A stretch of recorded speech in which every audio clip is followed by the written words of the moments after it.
Bismillahirrahmanirrahim. Assalamualaikum warahmatullahi wabarakatuh. Waalaikumsalam warahmatullahi wabarakatuh. Alhamdulillah wassalatu wassalamu ala Rasulillah amma ba'd. Yang kami hormati Ustaz Pram, kemudian Ustaz Samsul dan Ustaz Arif Firdaus, pembimbing serta ketua sidang. Pada pagi hari ini insya Allah kami akan menjelaskan atau menerangkan sedikit tentang bahasan yang kami tulis skripsi berjudul Penafsiran Rahmat dalam Tafsir Al-Misbah. Latar belakang penulisan skripsi ini yang pertama adalah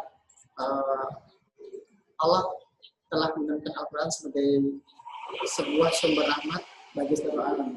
Kemudian Quraisy Shihab mengartikan rahmat bahwa itu mencakup segala jenis dan macamnya, antara lain berupa kemantapan iman, ketenangan batin, kemudahan melaksanakan perintah dan menjauhi larangannya. Rahmat tersebut bersumber dan langsung dari sisi Allah Subhanahu wa taala.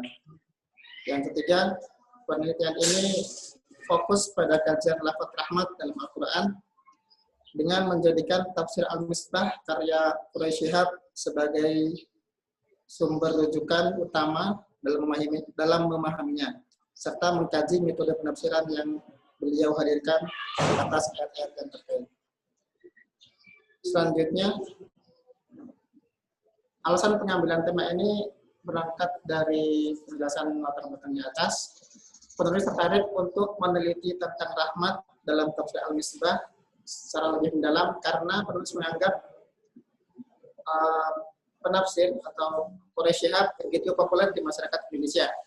Sampai memang beliau adalah mempunyai keahlian dalam bidang tafsir, beliau punya karya monumental, serta banyak dipublikasikan di media massa serta media elektronik.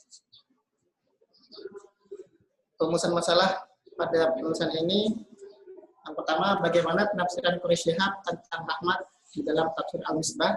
Yang kedua, bagaimana relevansi penafsiran Quraisy Shihab tentang rahmat dalam tafsir Al-Misbah. Selanjutnya, tujuan penelitian untuk mengetahui penafsiran Quraisy Shihab tentang rahmat di dalam tafsir Al-Misbah. Yang kedua, mengetahui relevansi penafsiran Quraisy Shihab tentang rahmat dalam tafsir tersebut.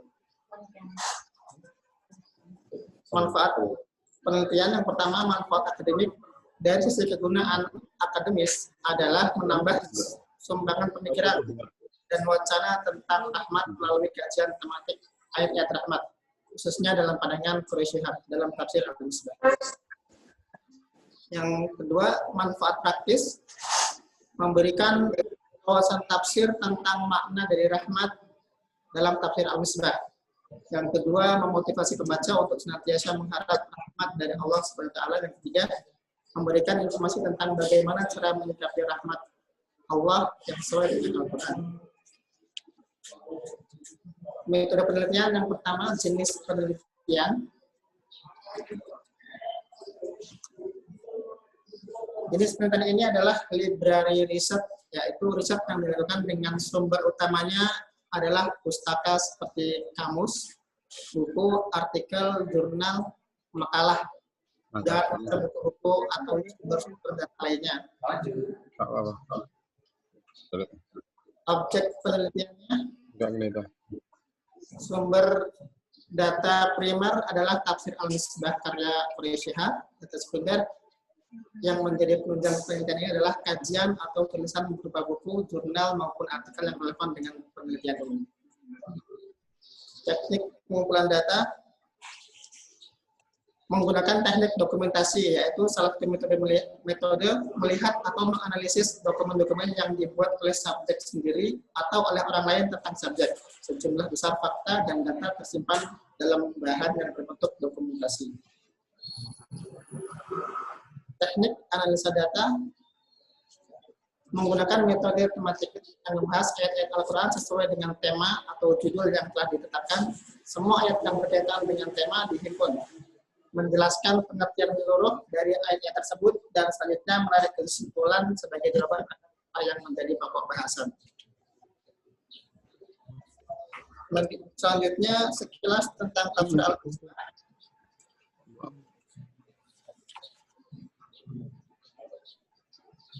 Tafsir Al-Misbah.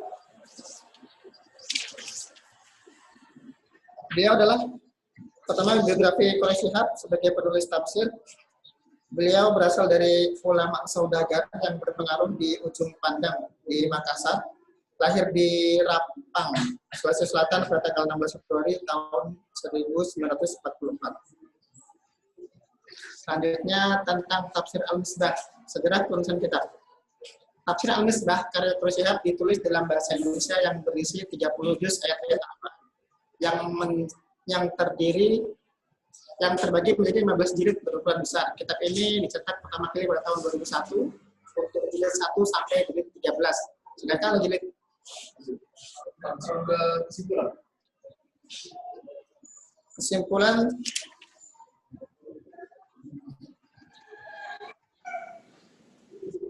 Dalam penulisan tafsir,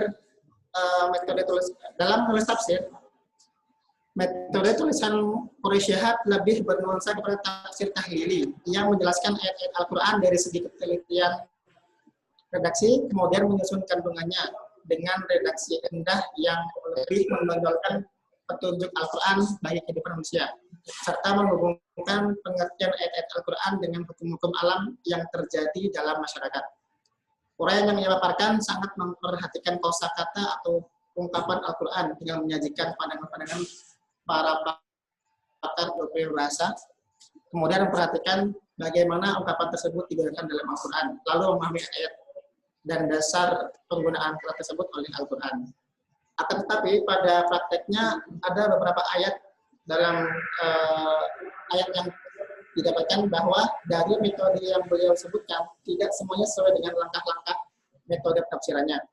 Adapun metode yang terlewatkan itu adalah dalam menjelaskan mufradat kosakata atau lafaz ayatnya. Demikian yang dapat kami sampaikan. Jazakumullah khairan. Terima kasih kepada Ahmad Imadudin atas paparannya.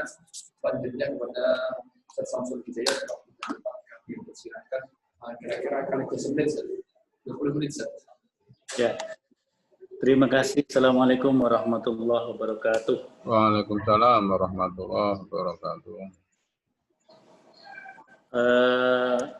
Ustadz Ahmad Imadudin. Al-awal mengucapkan selamat barakallahu fiik atas selesainya skripsi antum, dan insya Allah ini menjadi tanda selesainya antum studi di Sykarima.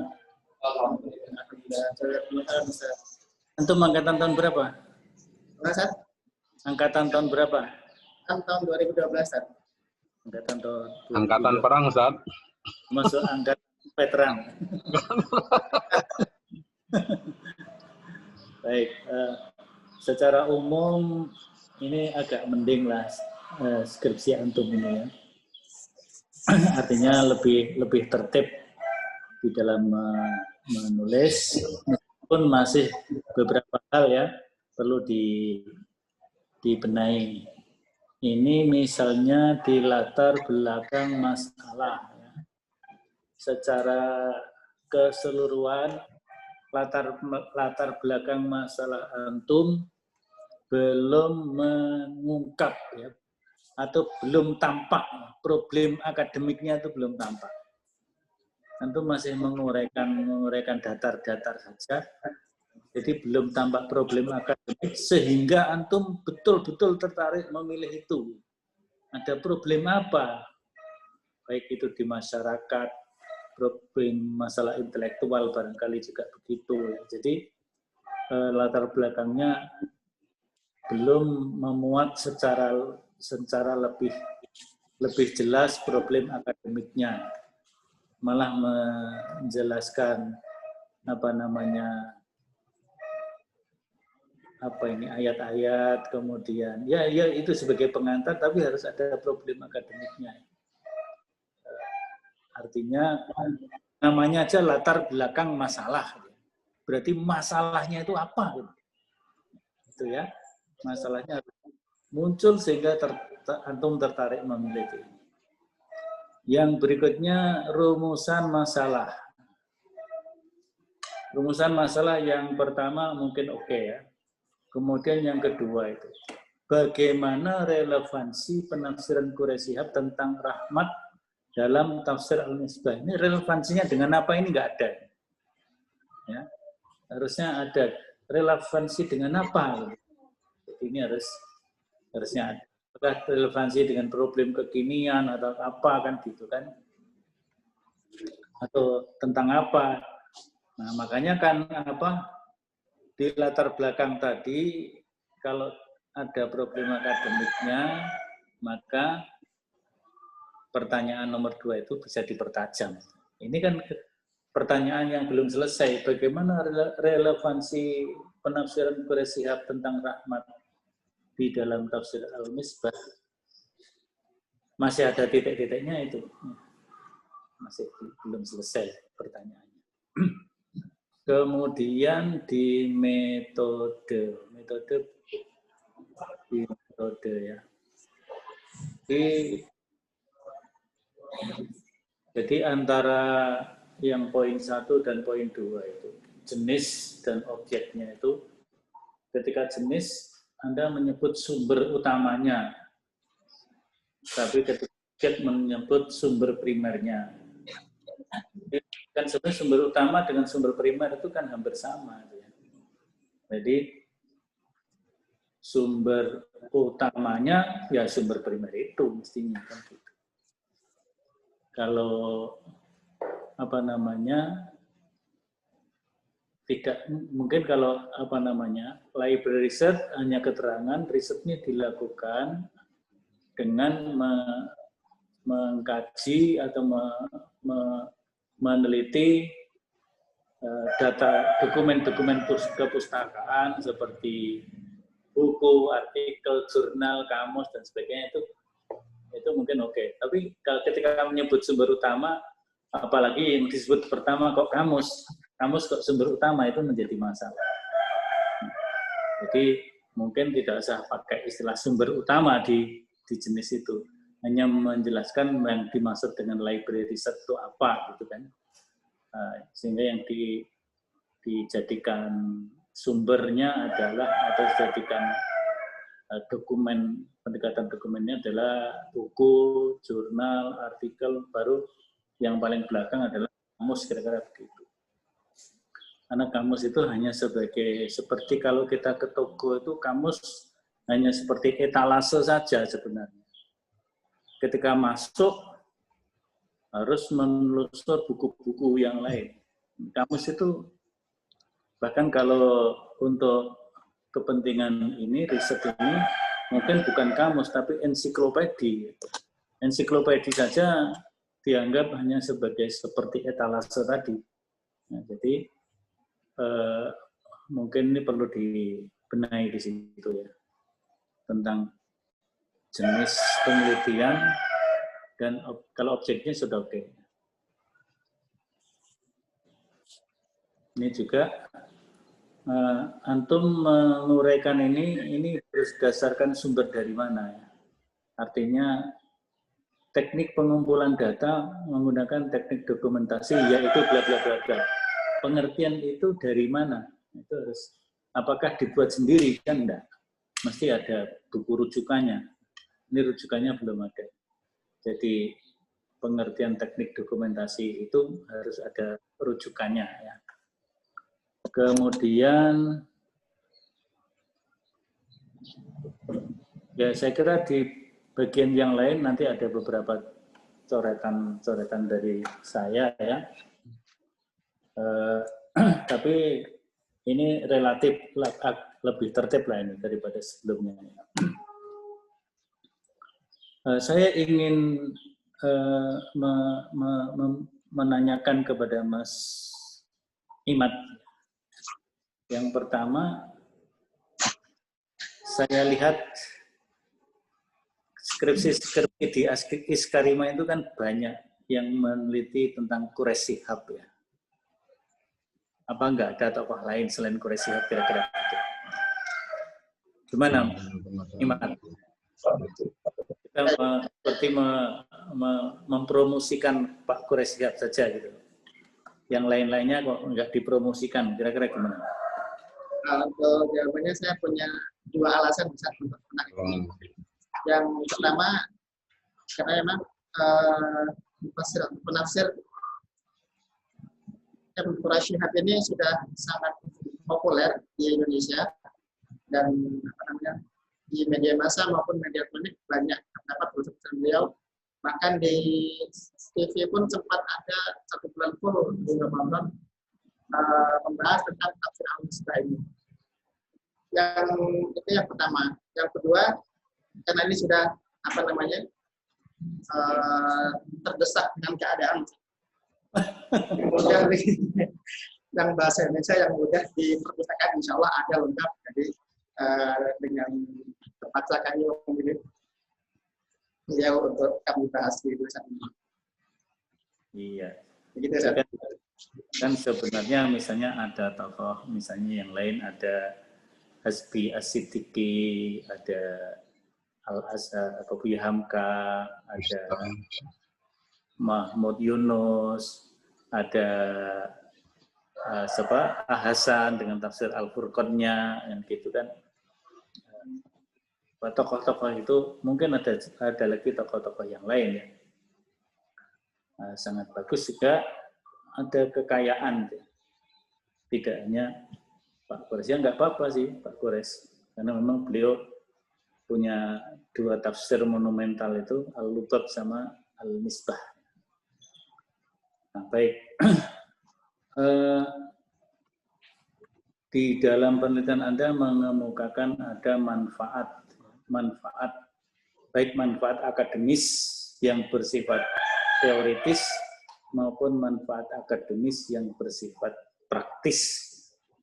Nah, sekarang kalau manfaat praktis bagi dakwah kita, akademis yang terkait dengan dakwah, ini kan ada pengkajian tentang kata rahmah itu ya, terkait dengan pengembangan dakwah kita seperti yang dikembangkan oleh Ma'had Iskarima, itu kira-kira manfaat praktisnya seperti apa? Manfaat praktisnya karena rahmat ini kan banyak sekali artinya dalam Al-Quran. Mungkin agar masyarakat ini lebih memahami apa saja sih rahmat itu, bentuknya apa saja, maksudnya apa saja. Jadi tulisan ini sedikit menggambarkan menerangkan tentang rahmat tersebut, yang mudah-mudahan masyarakat sekitar yang membaca tulisan ini, yang mau membaca, bisa mengambil manfaat atau dapat manfaat dari tulisan ini. Ya, ini kan masalah yang kedua tadi tentang relevansi. Itu kira-kira relevansi dengan apa itu? Terus hasilnya apa? Yang relevansi dalam hal ini mungkin lebih besar, yang kekurangan kami dalam memahami kalimat tersebut adalah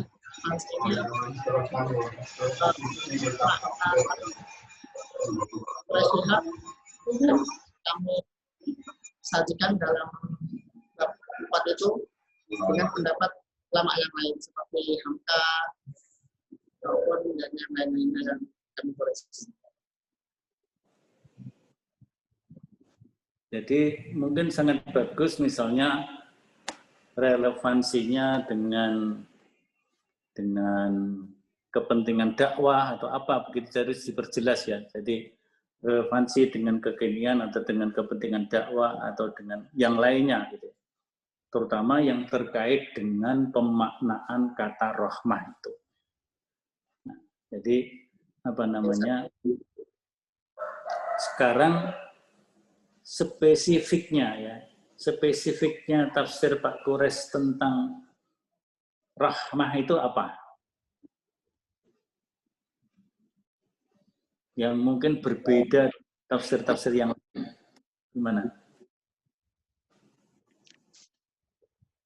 Setelah kami pelajari, khususnya untuk tafsir Quraisy ini, dalam menjelaskan ayat tentang rahmat, beliau yang kami dapatkan ada sekitar 12 arti rahmat yang terpisah-pisah di ayat maupun surat-surat Al-Quran. Kemudian untuk makna rahmat di tafsir lain, pertama karena kekurangan kami dalam memahami, mungkin tidak sekaya beliau saat pembahasannya dalam makna rahmat ini. Ya, Mas Imaduddin sebagai santri Iskarima sekaligus kemudian menjadi maha santri atau mahasiswa STIQ Iskarima, apa kritik Mas Imaduddin terhadap pemikiran Pak Quraisy Shihab? Ya, terutama tentang rahmah atau tentang tafsir secara umum. Kritik saya untuk penulis tafsir Al-Mustah ini lebih ke secara umum. Beliau ini menurut saya berindikasi pemahaman Syiah, karena dalam kitab tafsir ini beliau banyak menukil sumber dari para tokoh-tokoh Syiah. Misalnya siapa? Tokoh Syiah siapa yang diambil? Contohnya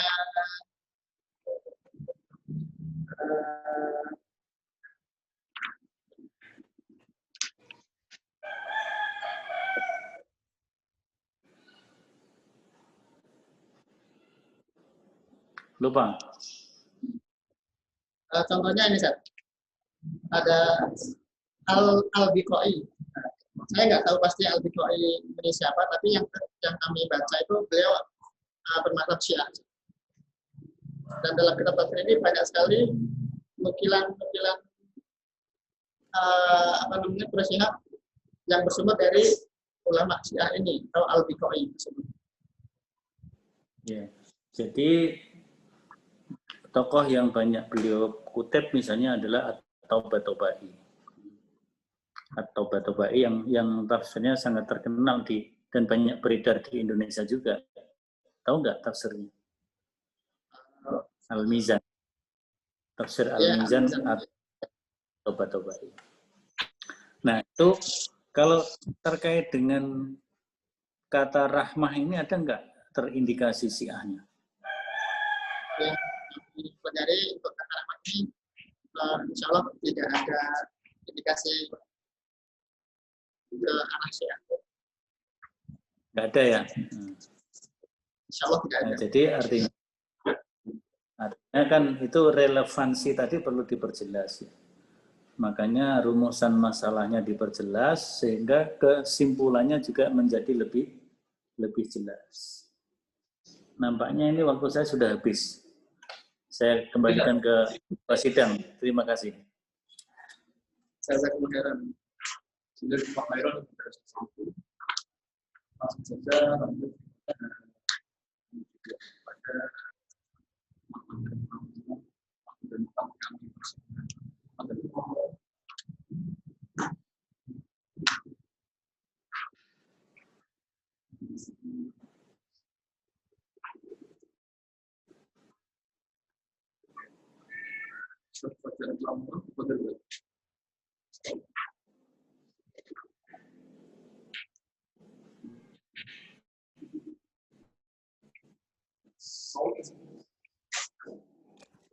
Pak Fajar masih mute. masih mute. Fajar Marwan masih mute. Bisa.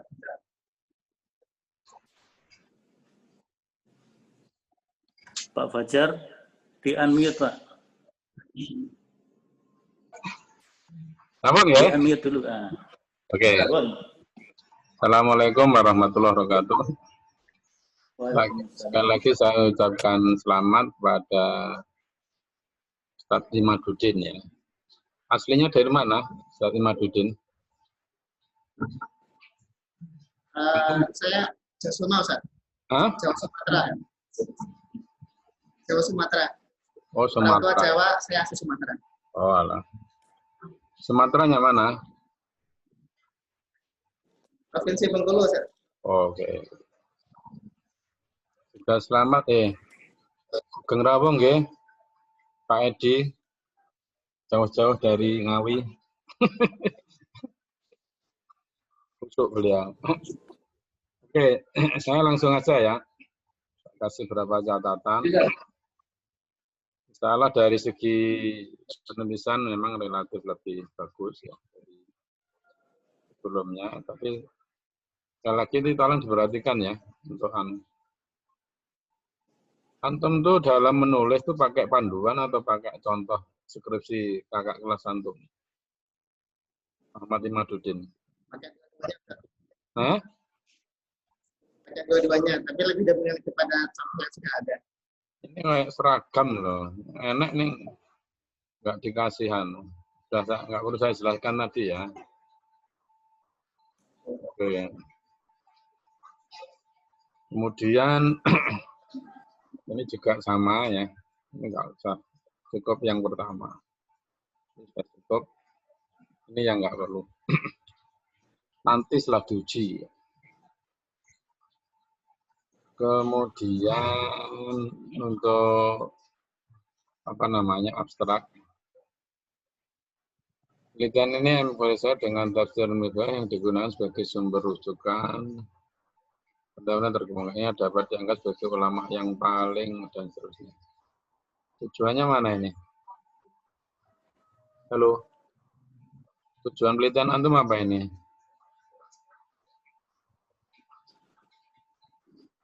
Halo Imaduddin. Ya, Ustaz. Tujuan penelitian antum apa ini? Tujuannya memenuhi apa namanya? Salah satu cara guna untuk mendapatkan oleh gelar S1. Ya, abstrak nggak ada ini. Di paragraf mana ini? Tujuan penelitiannya di mana ini? Standar ya, abstrak itu latar belakang, tujuan penelitian, metode penelitian, hasil penelitian. Ini nggak ada tujuannya nih. Ini latar belakang semua ini. Ini latar belakang.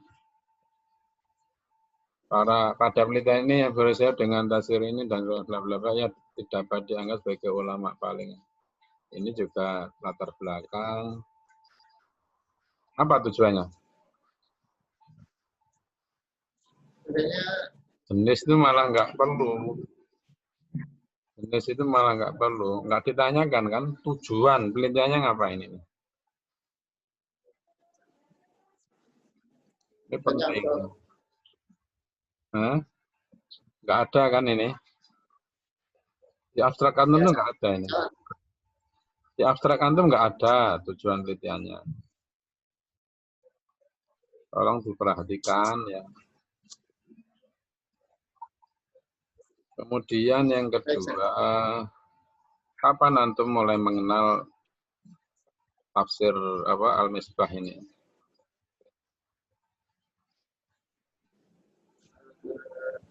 Sudah berapa tahun?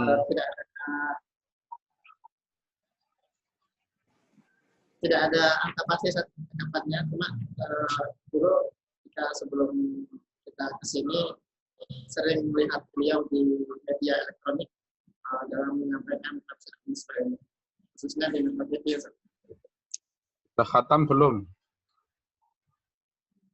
Sudah khatam?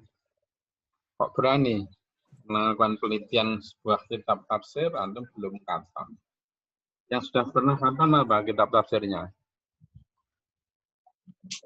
Imaduddin. Belum ada. Belum ada, Ustaz. Kok kasihan banget ya. Sarjana ilmu tafsir nggak ada kitab tafsir yang pernah dikhatamkan. Gimana ini Ustaz Samsul? Diluluskan nggak ini? Berat ini? Sarjana ilmu tafsir tapi nggak pernah ada yang dikhatamkan. Iya, itu Luluskan nggak ini? Berat ini ya. Terus berjudul tolong dikasih kosongi semua. Aturannya harus kata berapa kitab itu? Nah, mau saya 8. Satu semester 1 kitab tafsir kan 6 bulan. Itu berbobot gitu loh. Berdos ya, kasih. Mulai sudah dijadikan dalam ospek itu diingatkan. Ya, judul-judul tolong diperhatikan. Bab-babnya itu loh malah hilang. Ini apa kira-kira? Penjelasannya kenapa? Kok nggak kasih judul semua ini? Judul-judul babnya itu loh. Kenapa ini enggak? Judul babnya belum.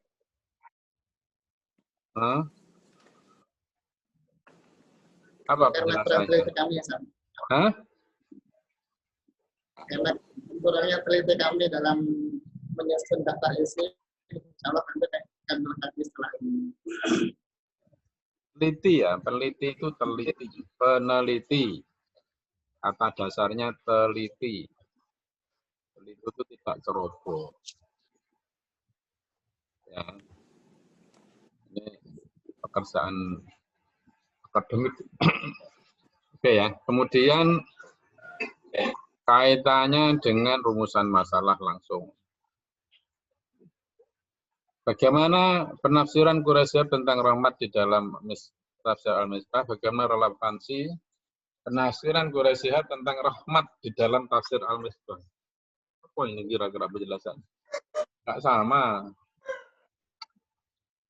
Menjawab yang pertama itu sudah terjawab, seharusnya yang kedua. Atau gimana penjelasan Anda? Halo? Ya, Sir. Ini apa penjelasannya? Bagaimana penafsiran Quraisyah tentang rahmat, terus bagaimana relevansinya Quraisyah tentang Tafsir Al-Misbah? Ini namanya bias. Nggak bermakna ini. Ya kan? Kok hubungkan dengan ini. Apa hubungannya dengan Tafsir Al-Misbah? Itu kan bagian pembahasan Tafsir Al-Misbah kok dihubung-hubungkan lagi. Ya. Tolong diperhatikan. Tapi manfaat praktis saya sudah sama Syamsul Hidayat. Kemudian penelitian terdahulu. Pertama, ini penulisannya sudah bagus. Kedua, ini apa lagi? Intinya ketiga apa atau terakhir?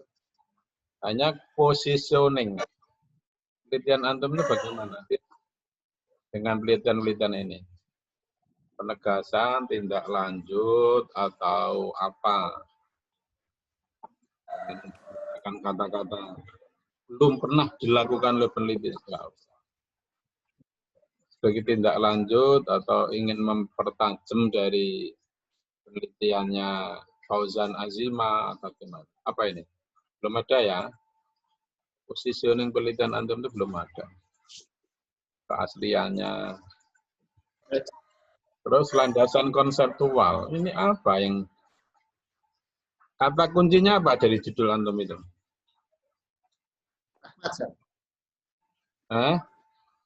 Judulnya apa? Judul penelitian antum apa? Penafsiran rahmat dalam Tafsir Al-Misbah.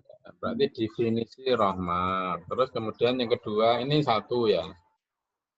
151 itu si rahmat. Yang kedua apa? Ini jangan panjang-panjang, nanti antum mengulang lagi di bab 3 ini nanti.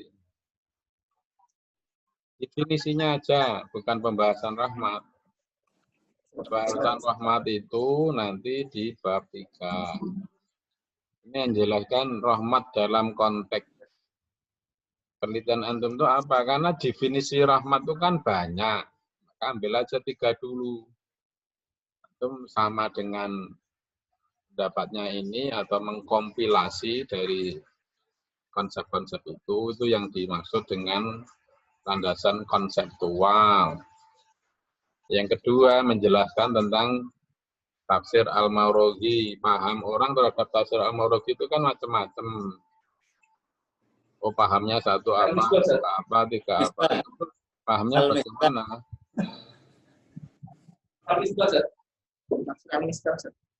Enggak ada. Al-Misbah ya. Enggak.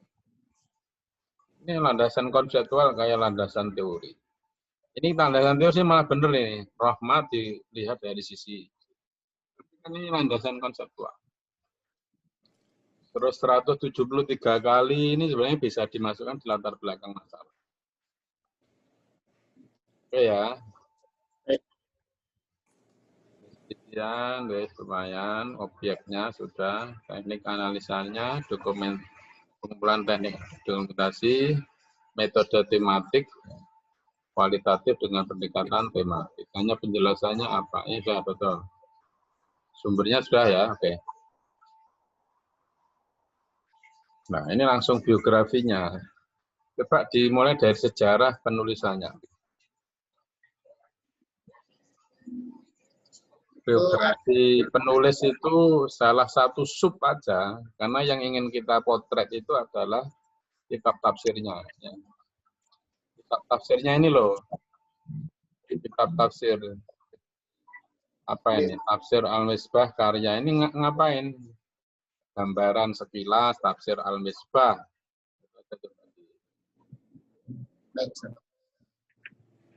Itu aja. Yang lain-lain nanti coba nanti antum cek di coretan-coretan saya ya. Terus langsung aja di daftar pustaka. Berapa kitab tafsir Al-Misbah itu bahasanya apa? Indonesia ya. Coba punya Quraisy berapa ini? Halo. Kitab tafsir Al-Misbahnya malah nggak ada ini. Nah, membumikan Quran ya.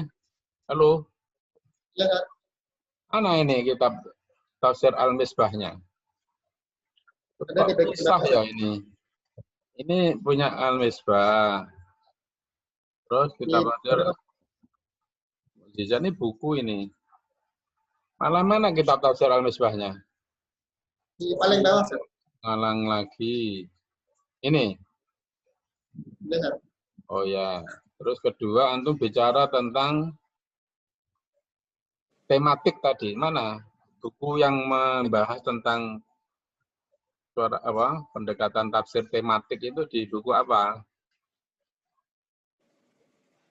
Halo? Ya, Sir. Bukunya di mana? Pembahasan tafsir tematik itu ngarang apa dari sumber mana? Sumbernya dari mana? Halo Imaduddin? Ya, Sir. Ada ya. Yang membahas tematik itu wajib ada karena antum dijadikan sebagai salah satu apa namanya? Kedua, berarti ada tematiknya. Yang ketiga itu jurnalnya ada enggak ini? Jurnalnya juga enggak ada. Itu pernah baca di buku apa di jurnal Al-Karimah enggak? Halo? Dan saya enggak pernah baca jurnal Al-Karimah. Sekilas. Sekilas membaca atau belum membaca? Apa pas teman membawa jurnal itu hanya, oh itu ya sekilas. Enggak pernah baca. Tolong diperhatikan ya.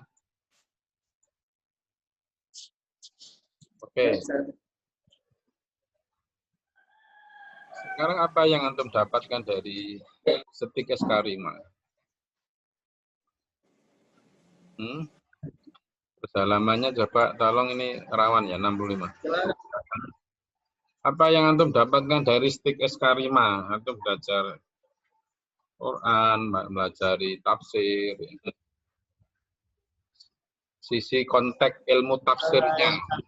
Konteks ilmu tafsirnya itu apa yang antum dapatkan dari Setik Eskarima?